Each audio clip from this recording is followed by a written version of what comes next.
말씀을 듣고 또 먼저 그 나라 그 일을 구하는 삶을 살자는 것은 다른 게 아니라 우리가 제대로 올바로 참된 믿음을 가지고 신앙생활 하자는 의도에서 하나님 나라에 대한 말씀을 우리가 듣고 있습니다. 하나님 나라는 예수님과 함께 이미 이 땅에 온 줄 믿습니다. 그리고 예수를 주라고 부활의 주님을 나의 인생의 주님이라고 고백한 그 10년 가운데 하나님의 나라는 임한 줄 믿습니다. 하나님 나라가 임했다는 것은 하나님의 다스림, 인도, 통치, 하나님의 말씀에 순종하며 산다는 것을 말합니다. 성령 충만이 뭡니까? 성령의 인도, 다스림을 받는 걸 말하죠.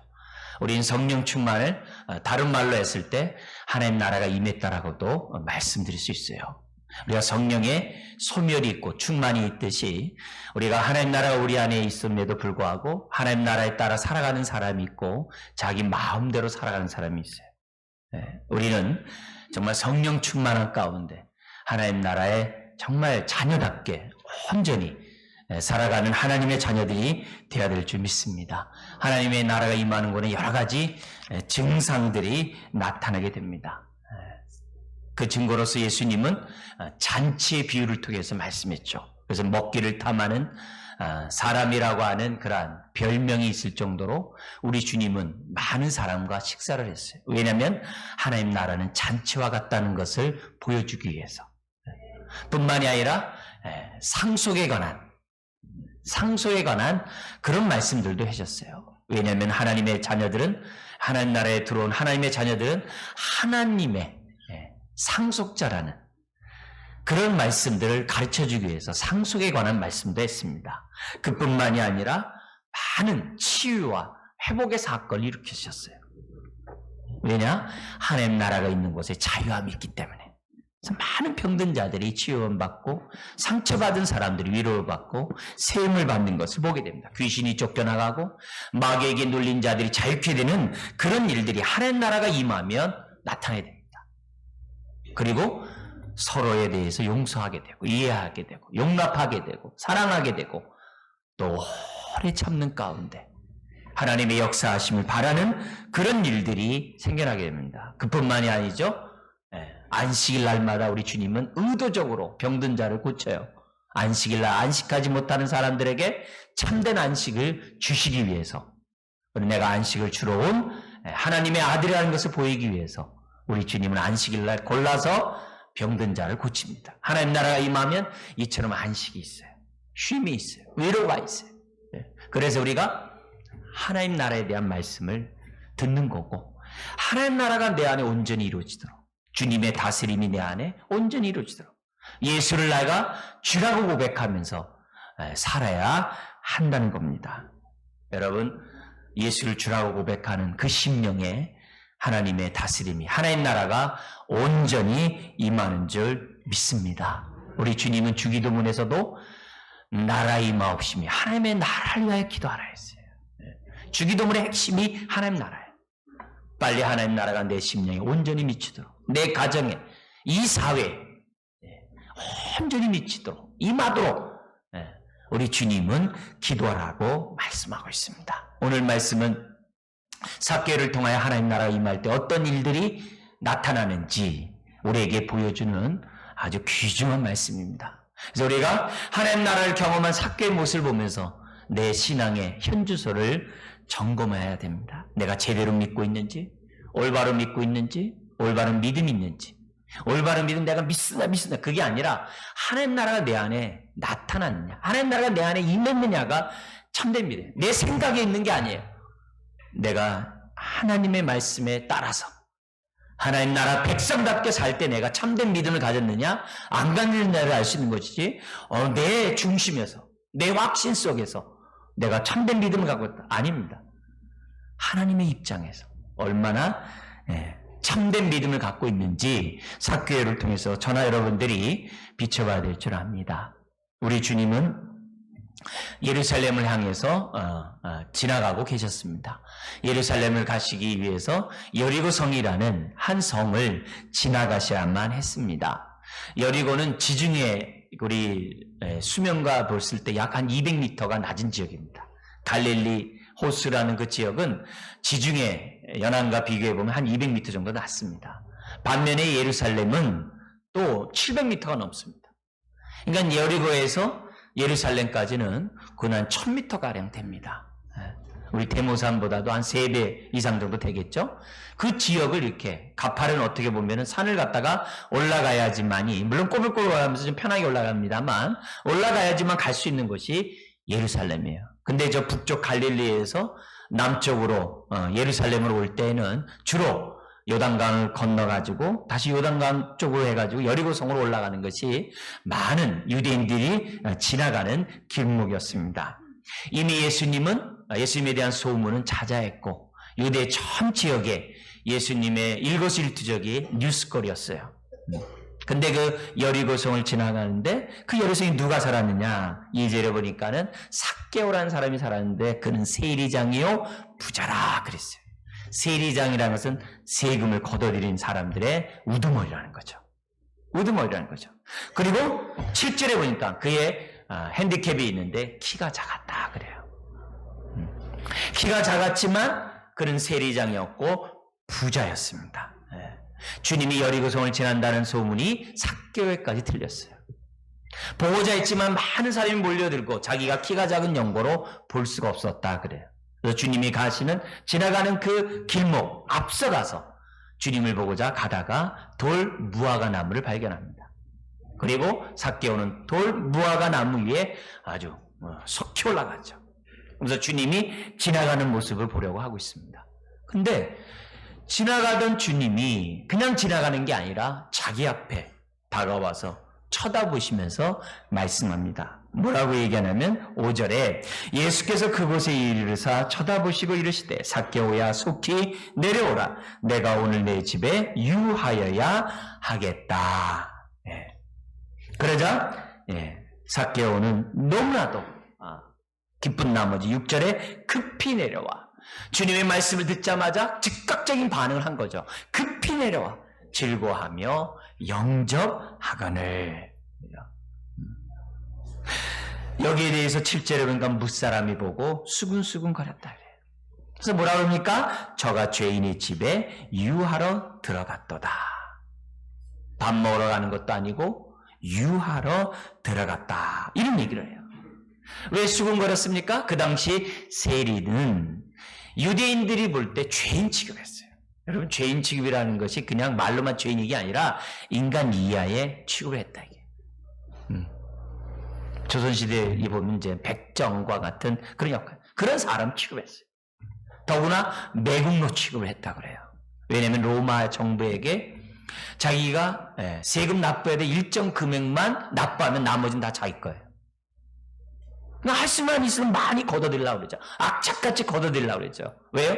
나머지 것들은 다 일정 금액을 상납하고 나면 나머지는 다 자기 것이니까. 그러니까 얼마나 악착같이 모았겠어요. 이런 세리에 대해서 또 로마 정부 앞장서서 하니까 로마의 앞제비요.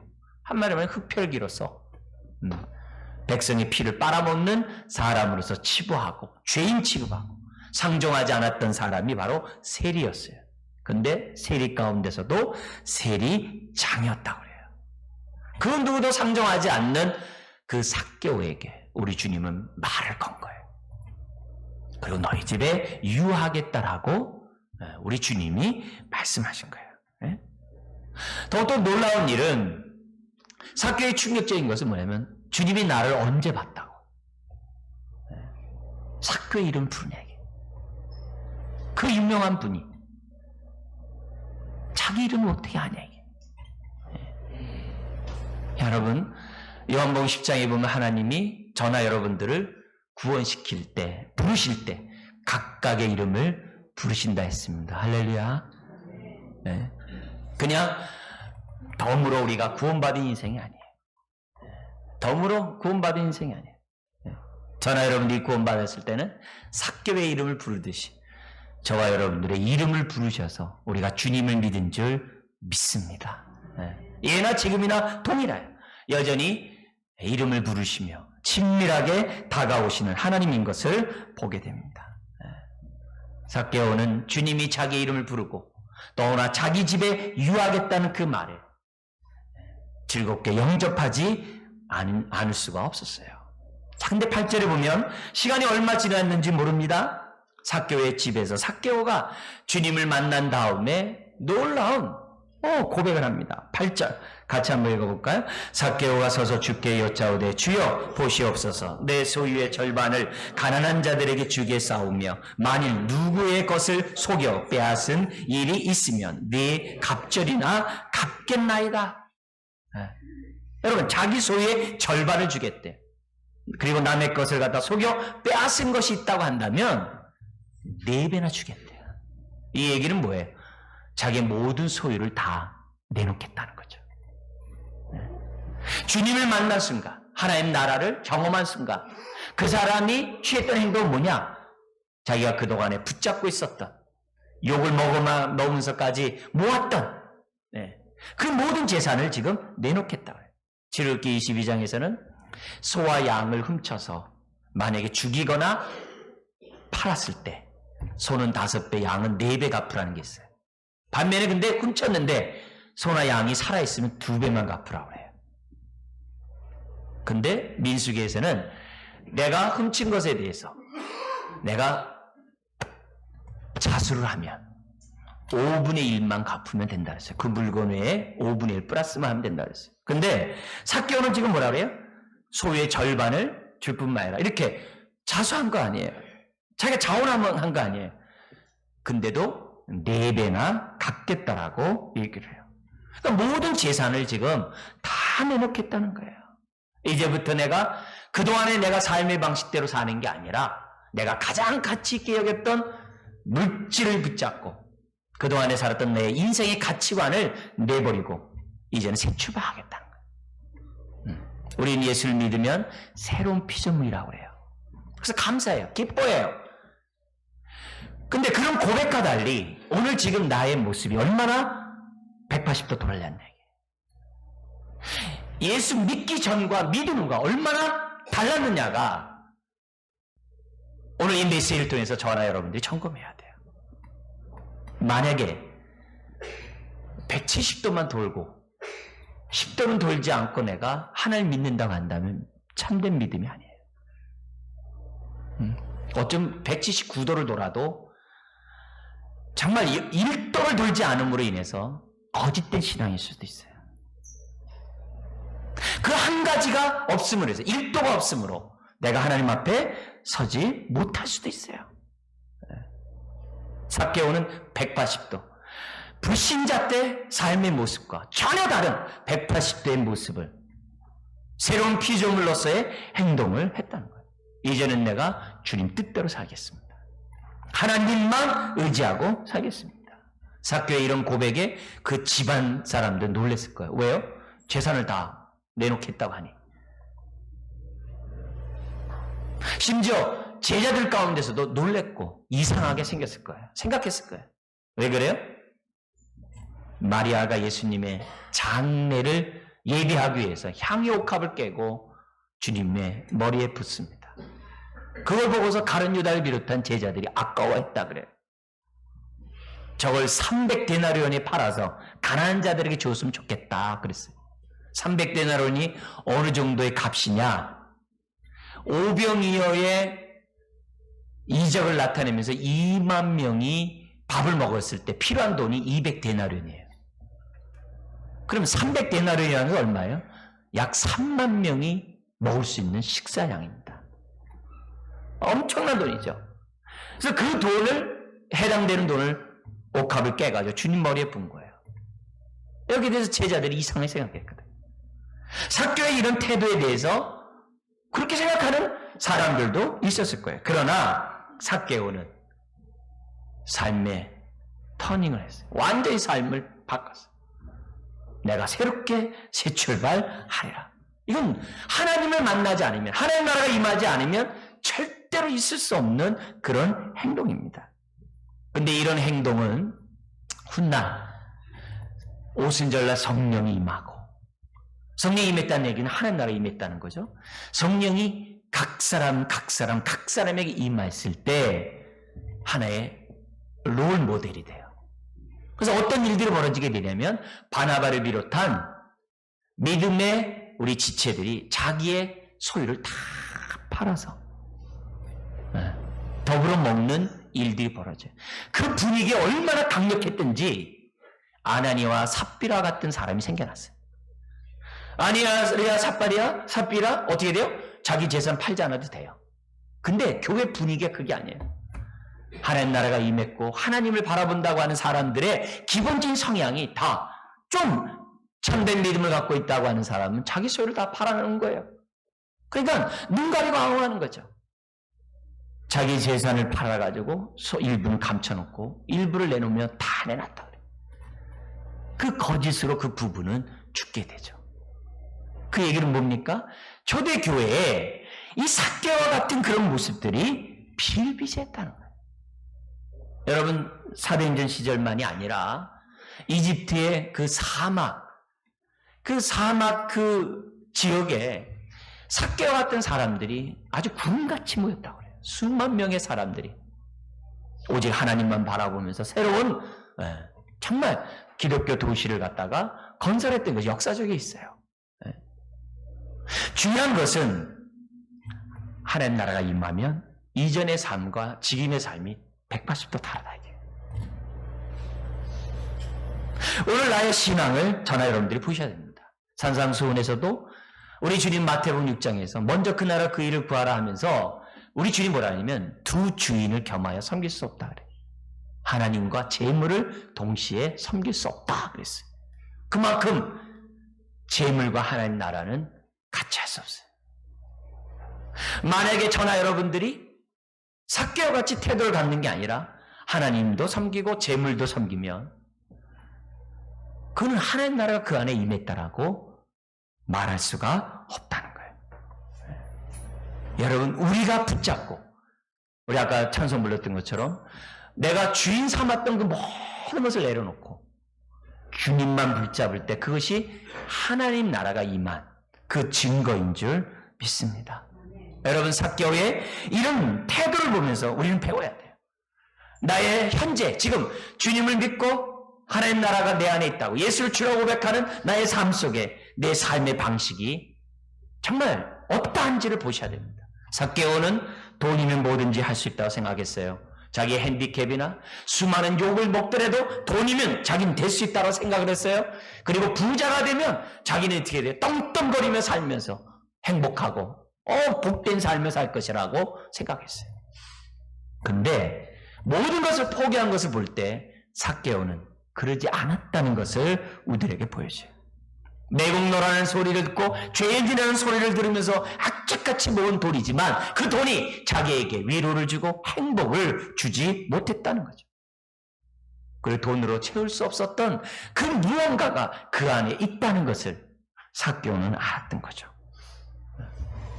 그리고 주님을 만남으로 자기의 심령에 만족을 주고 위로를 주고 체험을 줄 수 있는 것은 하나님밖에 없다는 것을 삭개오는 발견했기 때문에 다 내려놓은 거죠.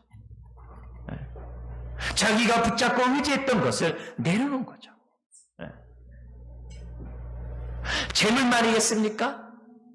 우리가 뭔가 위로를 받고 위안을 받고 뭔가 행복하다고 생각하는 그 모든 것들이 다 포함되는 그런 내용이죠. 하나님을 떠난 인생은 생수의 근원이신 하나님을 떠나 스스로 생수를 얻고자 웅덩이를 파는 인생과 같다 그랬어요. 그러나 그 웅덩이는 저축하지 못할 터진 웅덩이라 했어요. 그래서 그 공허함을 이루 말할 수가 없어요. 고아와 같은 그 허전함을, 외로움을 사람들은 주님을 만나기 전까지는 채울 수 없다는 것이 진리입니다.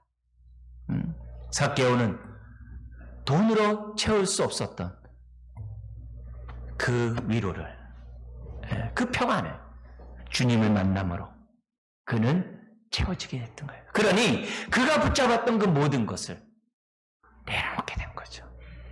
여러분, 삭개오의 행동을 가볍게 벗어는 안 됩니다. 예나 지금이나 사람들은 물질을 중시 여기게 되어 있습니다.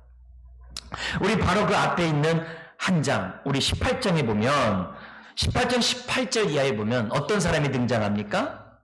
여기 보면은 부자, 관원이 등장합니다. 젊었어요. 근데 관원이에요. 관원이뿐만 아니라 뭐라 그래요? 부자였습니다. 부자일 뿐만 아니라 그는 어떻게 돼요? 뭔가 영생을 얻고자 하는 그 열망이 강했어요. 영생을 얻고자 하는 마음이 있어요. 그래서 18절에 어떤 관리가 물어 이르되 선한 선생님이여 내가 무엇을 하여야 영생을 얻으리까? 그러니까 우리 주님이 19절 20절에 십계명의 얘기를 합니다. 율법의 얘기를 합니다. 그리고 21절은 뭐라 그래요? 나는 이거 어려서부터 다 지켰습니다. 영생에 대한 관심도 있죠. 율법에 대해서 아주 흠없이 완벽하려고 지키려고 했죠. 유대 관원이죠. 부자죠. 근데 중심을 보시는 하나님. 그 하나님이 꿰뚫어 보시고 22절까지 얘기하죠. 같이 읽어볼까요? 예수께서 이 말을 들으시고 이르시되 내가 아직도 한 가지 부족한 것이 있으니 내게 있는 것을 다 팔아 가난한 자들에게 나눠주라. 그리하면 하늘에서 내게 보화가 있으리라. 그리고 와서 나를 따르라 하시니 한 가지 부족한 것이 있다. 네 소유를 팔아. 근데 이 부자는 어떻게 돼요? 23절에 큰 부자이므로 오히려 어떻게 돼요? 듣고 심히 근심하면서 떠났다. 그리고 주님이 얘기합니다. 재물 있는 자가 하나님 나라에 들어가기 얼마나 어려운지 낙타가 바닐기로 들어가는 것 없이 부자가 하늘나라에 들어가는 것보다 쉬우니라 그랬어요. 여러분 물질 쉽게 내놓는 게 아니에요. 네? 여러분 주일날 우리가 헌금을 해요. 두 주인을 섬기지 않겠다라는 고백 속에 하는 거 아닙니까? 헌금은 양이 중요한 게 아니에요. 믿음의 고백이 중요한 거예요. 네? 우리 하나님 앞에는 내 마음이 중요해요. 두 주인을 섬기지 않고 하나님만 섬기겠다는 고백 속에서 우리가 다 헌금하는 거 아니에요? 그죠? 근데 그게 쉬운 게 아니라는 거예요. 더구나 이 삭개오는 누구예요? 부자간원같이 좋은 집안에서 돈 받은 게 아니에요? 물려받은 게 아니에요? 자수성가한 사람이에요. 어떻게 하면서요? 온갖 욕 다 먹으면서. 악착같이 먹으면서. 네. 그렇게 해서 번 돈이에요. 그냥 번 돈이 아닙니다. 피땀 흘려서 버는 돈이에요. 네. 여러분 부자간원이 앞에 18장에 아무리 신앙이 좋고 영생에 대한 관심이 있고 선한 일을 많이 했다 하더라도 그 사람은 헛다리 짚은 사람이에요. 제대로 된 신앙이 아니에요. 올바른 신앙이 아니에요. 참 신앙이 아니에요. 왜요? 하나님 나라 그 안에 없기 때문에. 그렇게 큰 신앙이 아니에요. 우리는 착각하면 안 됩니다. 안 됩니다.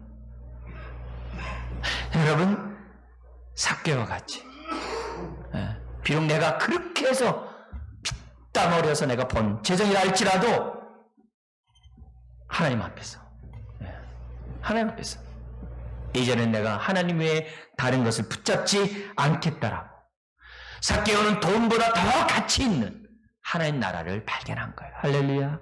주님을 만난 거예요. 영생을 얻은 거예요. 삭개오는 돈이 안녕과 행복을 준다고 생각했어요. 근데 그게 아니라는 걸 아는 거죠. 삭개오는 하나님이냐 재물이냐 해서 두 주인을 겸하여 섬긴 것이 아니라 하나님 한 분만을 선택한 줄 믿습니다. 그렇다고 헌금을 하는 것을 강요하면 안 되죠. 왜요? 강요로 될 일이 아니기 때문에.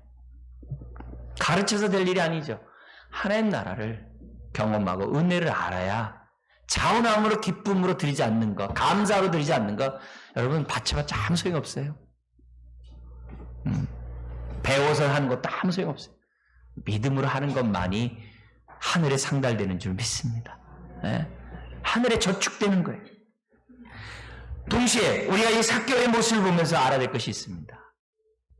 내 삶의 방향이 180도 바뀌어야 될 뿐만이 아니라 한 가지가 뭐냐면 하나님 나라에 임하면 이웃에 대한 시각이 바뀌어요. 좀 전만 해도 삭개오는 사람은 착취의 대상이었어요.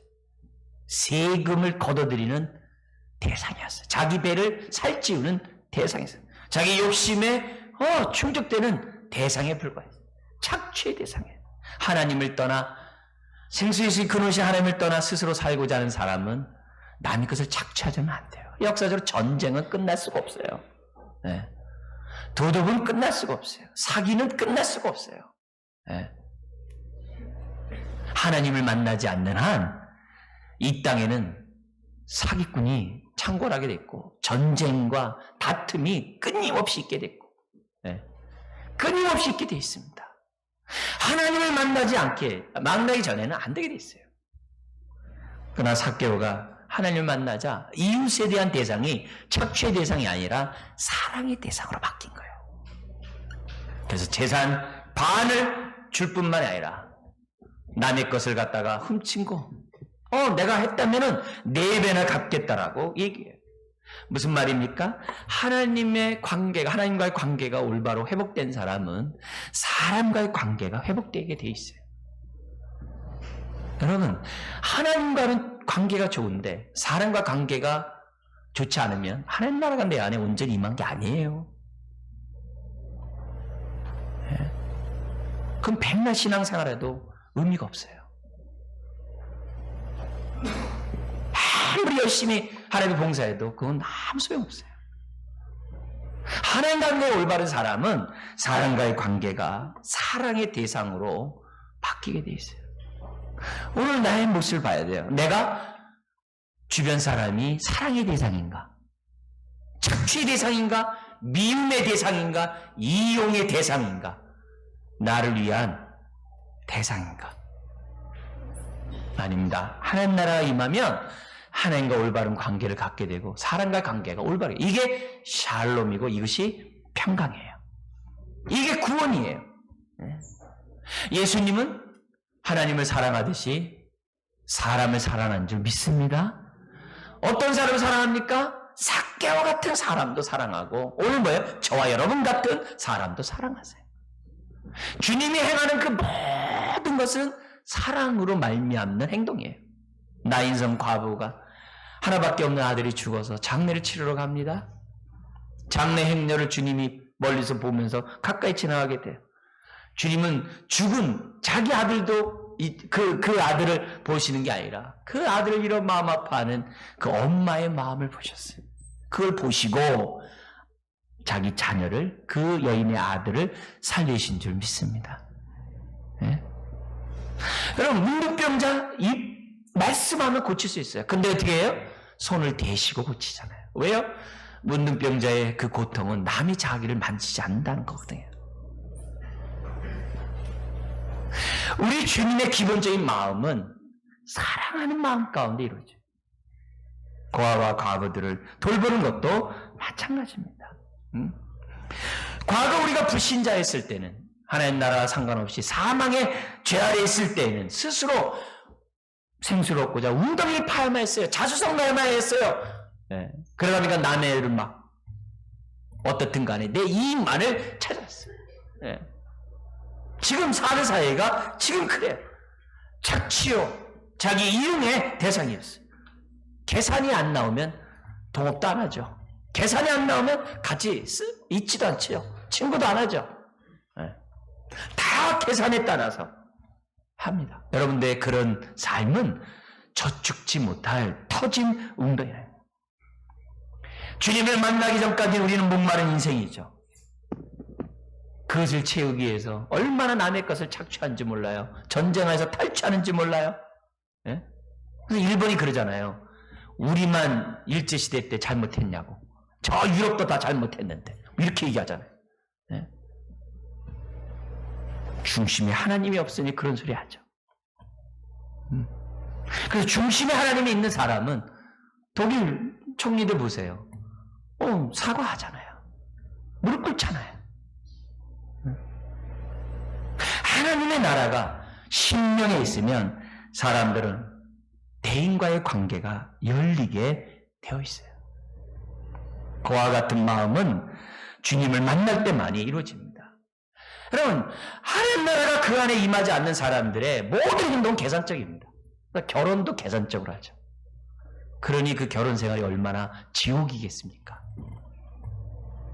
사람을 사귀는 것도 계산적이고, 뭘 하든지 계산적이죠. 그러니 그 심령이 얼마나 지옥 같겠어요.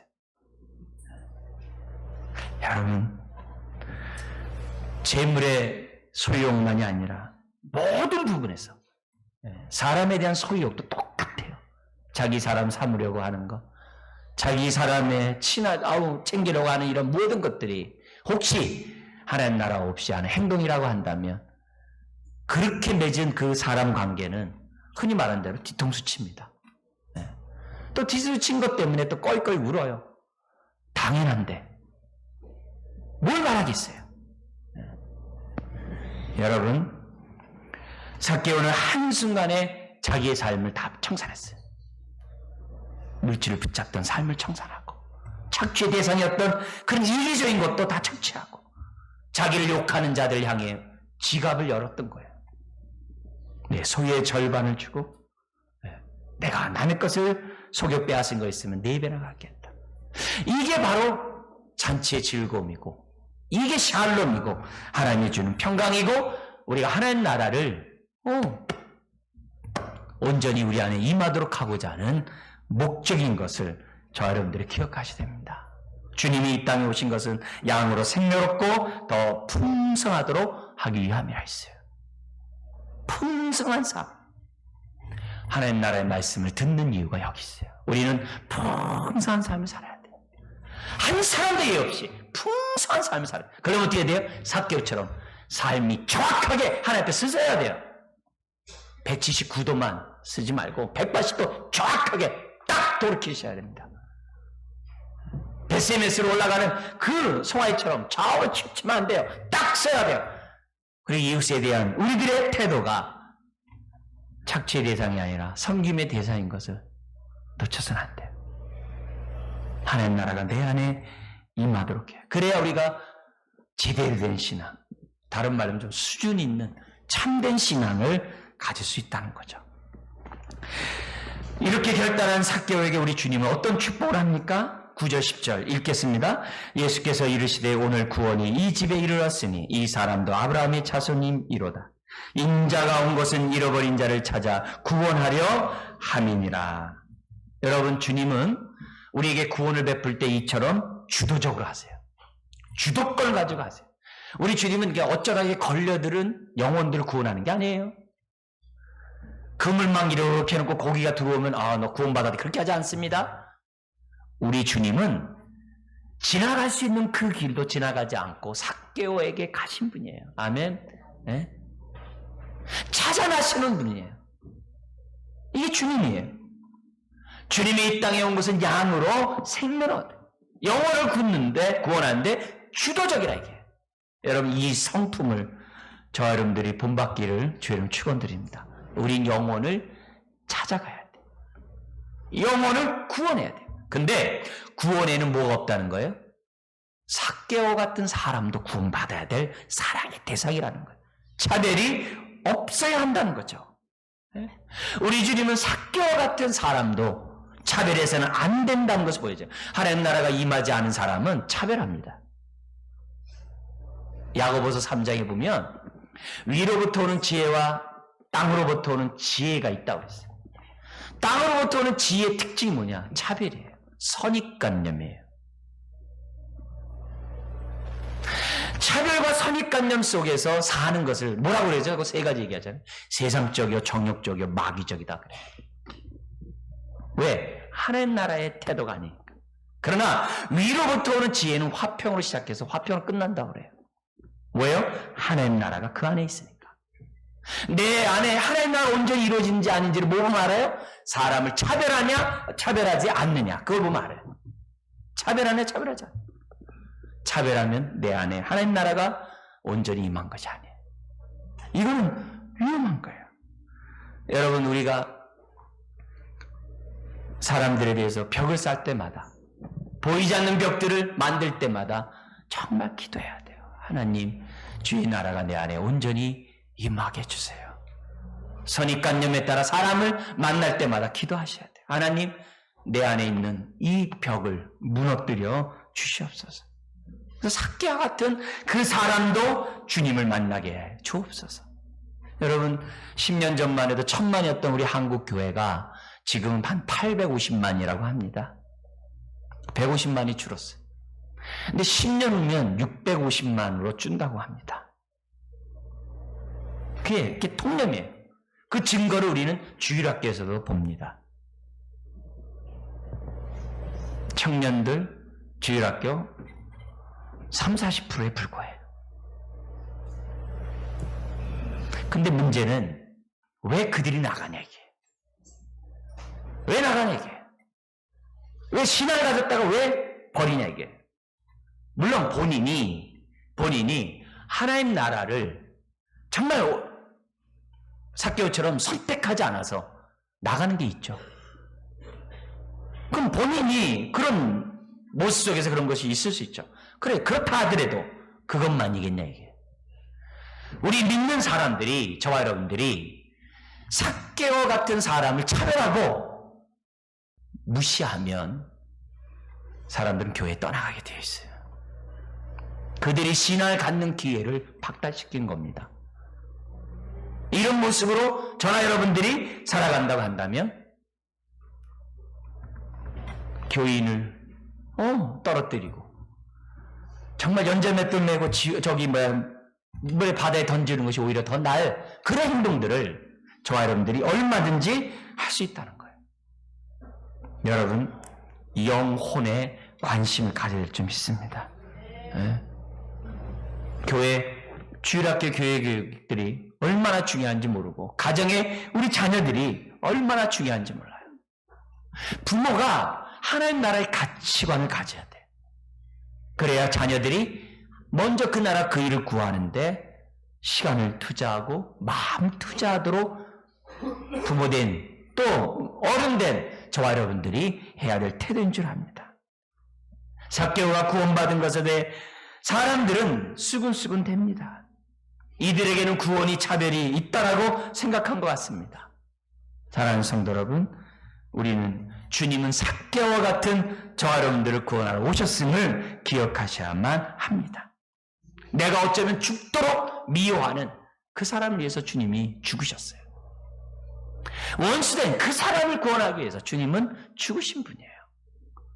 얘기를 하고 싶지 않은 그 사람을 위해서 주님은 죽으셨다라고 말씀할 수 있어요.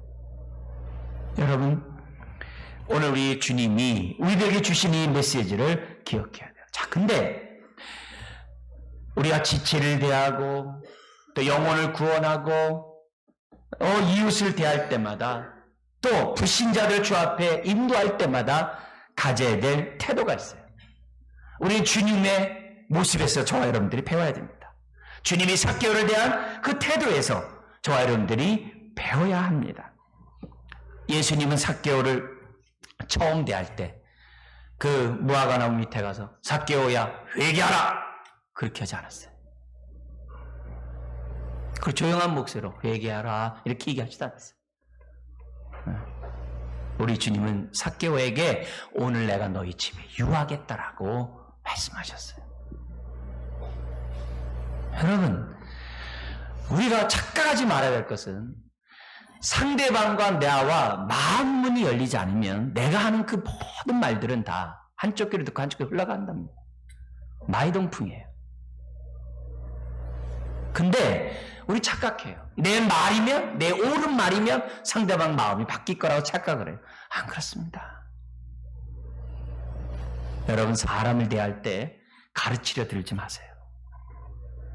지적하지 마세요. 말로서 고칠 수 있다고 해야지 마십시오. 그건 자기 의의를 드러낼 뿐이에요. 네. 죄인 중에 죄인이었던 삭개오를 대할 때 우리 주님은 회개하라고 그러지 않았어요. 내가 오늘 너희 집에 유하겠다라고 얘기했어요.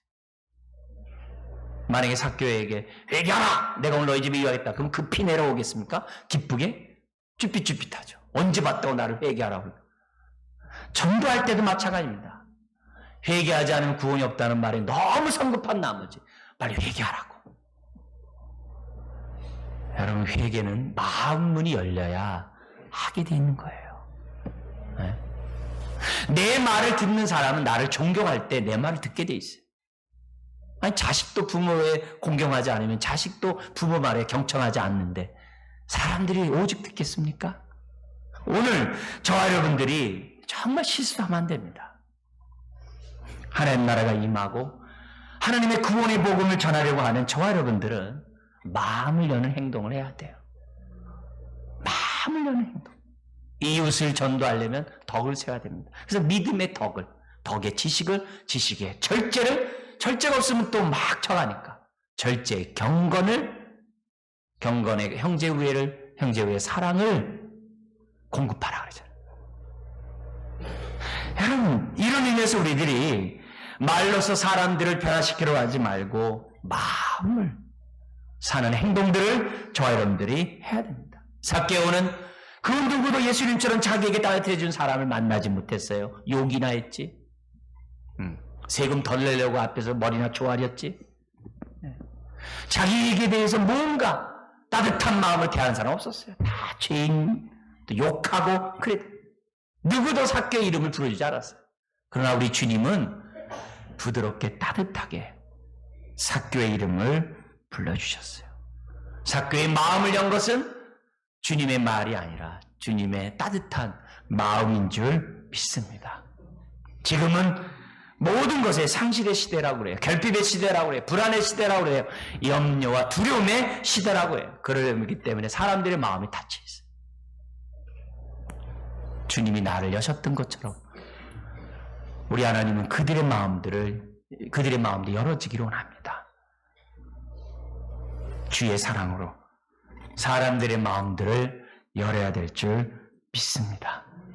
사랑하는 성도 여러분, 오늘 우리가 정말 하나님 나라가 임하면 어떤 일들이 벌어지는지 생각하고 삭개오처럼 삶의 전환점이 있고 또 우리가 사람들을 대할 때마다 주님같이 사람을 대하는 저 여러분 되시기를 주의 이름으로 축원드립니다. 기도하겠습니다. 하나님 아버지, 정말 하나님 나라를 온전히 사모하지 않으면 안 되는 이유들이 오늘 말씀 가운데 있습니다. 주의 나라가 내 안에 온전히 임하고 주님의 다스림과 통치가 내 안에 온전히 임하여야 될 이유가 오늘 삭개오를 통해 깨닫게 됩니다.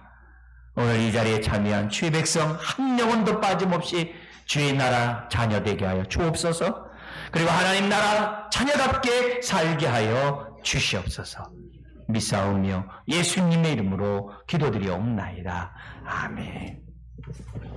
을 듣고 또 먼저